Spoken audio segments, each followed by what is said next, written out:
Okay, we'll continue on where we left off on the Agashan Discourses. Speaking of the planets, where we were before the planets formed and so forth. Now the average disciple will usually ask, well, how did we appear? It is said that we lived in a body that was created in the perfect image and likeness of God, and that is true. But does that answer the question in its entirety? No. The term perfect image and likeness of God is not meant in the sense that it refers to its physiognomy. I'm not familiar with that word.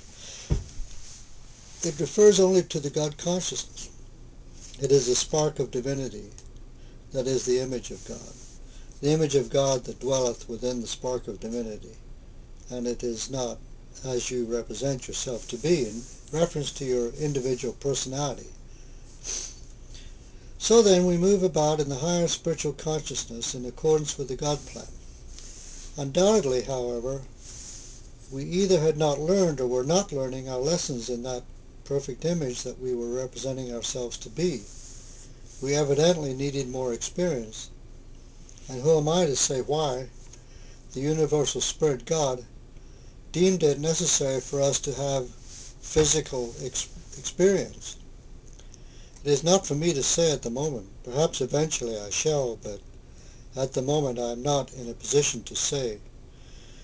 I can only tell you that in the spiritual bodies that we were living in, we were not having the experiences that we were supposed to have. Thus it was the divine plan that we would have it. As you people so often say in your vernacular, rugged. In other words, we were cast out of the Garden of Eden, which represents the paradise of the etheric worlds.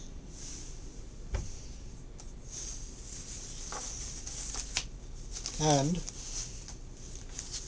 down into the gross vibrations of the physical plane to become veritable fallen angels. I think Edgar Casey talked about that, as I said before, fallen angels. There is much truth in the mythology if we take it symbolically and not literally. But before we could take on the flesh, and by that I mean have bodies of flesh, bone, blood, etc., the great physical planets had to be brought into manifestation. They were created out of the etheric force by bringing many, many billions of atoms together into the great fusion, which in turn produced the solidity, or the solid force. It was the result of this solid force being brought into manifestation that enabled a physical planet to be born. Then, while all of this was going on, you and I were hovering in the atmosphere of the chemical relations of these planets, and it was through this procedure carried on over a period of many millions of years that we were able to finally become attuned to the physical plane. Or perhaps it could be said that we became a part of the physical or material plane, because in reality we be a part of everything that is. Now it was time to take on the animatical or the life-giving forces. It is the animatical force that enables life to come into manifestation.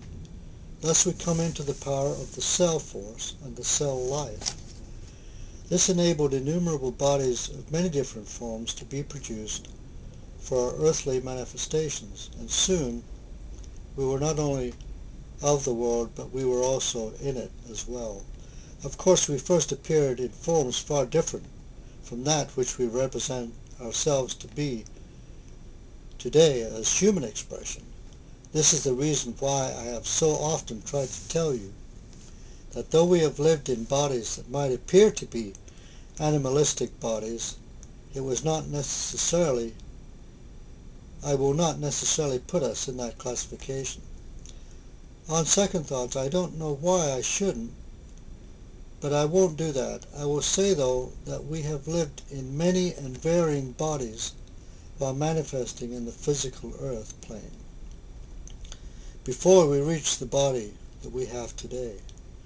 The body that we represent ourselves to be as human expression, and this takes in many billions and billions and billions of years since the time that we first descended from the higher spiritual consciousness. And before we descended, we were in this higher spiritual consciousness, and before that, we were in the great core of life, a subject so vast in scope that it must be left for another evening. However, the reason for these words tonight was simply an effort on my part, as I stated earlier in the class, to provide a stimulus towards arousing impressions from the soul. If you are able to receive these impressions, your soul can then add considerably to what was discussed tonight. It is simply humanly impossible to adequately cover a subject embracing billions and illions of years in less than an hour's time. But you might try standing back some clear night, and then gaze upward towards the evening's far distant pinpoints of light. See them, study them, meditate on them, and try to understand the beauty and the vastness of life. And then try to realize that from out there somewhere, the great core of life spewed you forth to begin your journey, that is eternity. Huh.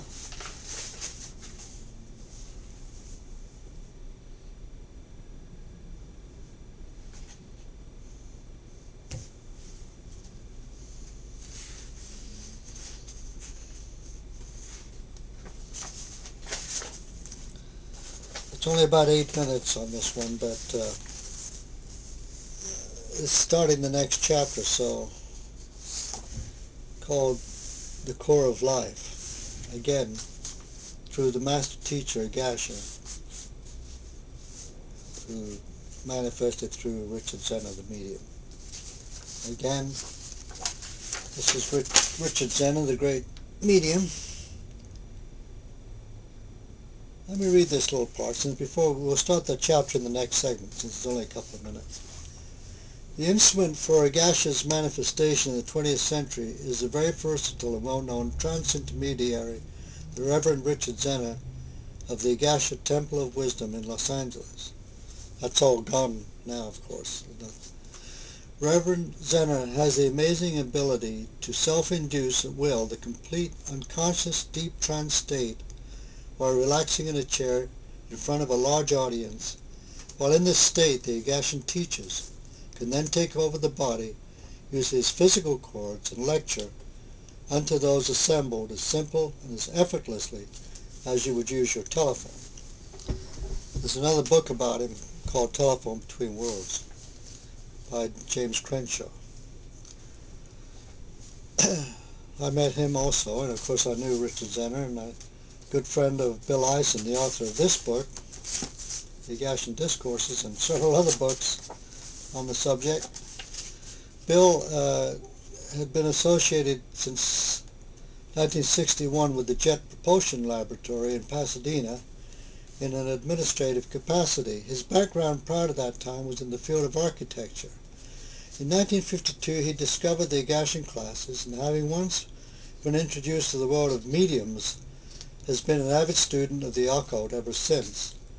This present volume represents the second of 3 books, which when complete will present an in-depth study of the Agashan material in total. His third volume is due out to be published in 1979 and will be called The English Kabbalah. I think I mentioned that before. He's a great guy, Bill, good friend. Okay, that's all for now.